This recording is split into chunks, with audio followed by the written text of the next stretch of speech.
Hi, I'm Taylor Chesley, and this is my communication concept vlog.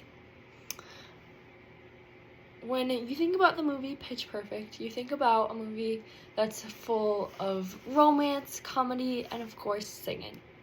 In my paper, I took a deeper dive into the relationships and friendships that were actually going on there and how they all interacted with each other. My concept was dialectal tensions in friendship. So I mainly focused on the friendship between the Bart and Bellas and how they all interacted with each other. Obviously, we all know that they definitely did not get along at first, and it was kind of a rough mix for a group. But then they grew from that and became best friends.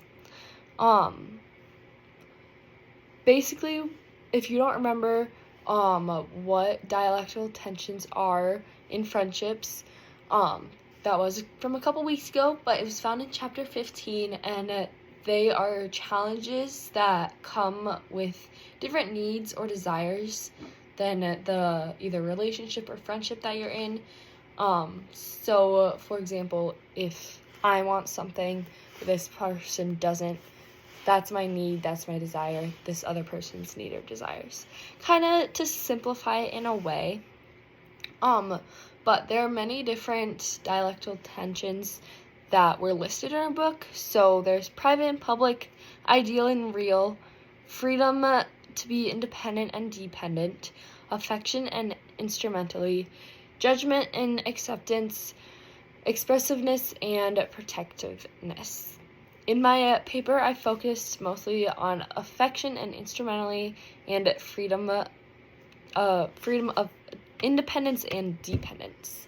I was really able to connect both of those subjects to Pitch Perfect and how they all are communicating and interacting with each other. So starting with affection and instrumentally, what that basically is the difference between having a friendship just because you care for someone and just because you love them so much, they're your best friend. You're not gaining anything from that friendship except for that care, that love. But then that instrumentally side is like you're getting a benefit from that. So in Pitch Perfect, I mostly focus on the relationship between Becca and Aubrey. If you don't remember, Becca is the main character, kind of edgy, and then Aubrey is the lead in charge, whatever. Both of them, their relationship was very instrumentally. They both wanted different things. Becca was using her friendship with Aubrey to be able to move to LA. Aubrey was using Becca's friendship to be able to win. So that's kind of where I went with that.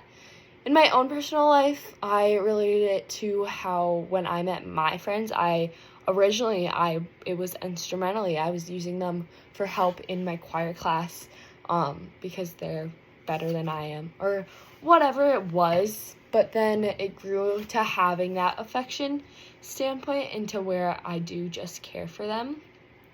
The second one that I did was freedom for independence and dependence.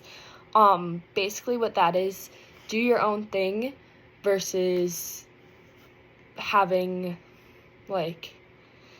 being able to have help from your friends. So that's what that is. In Pitch Perfect, that was shown between, again, I did Aubrey and Becca.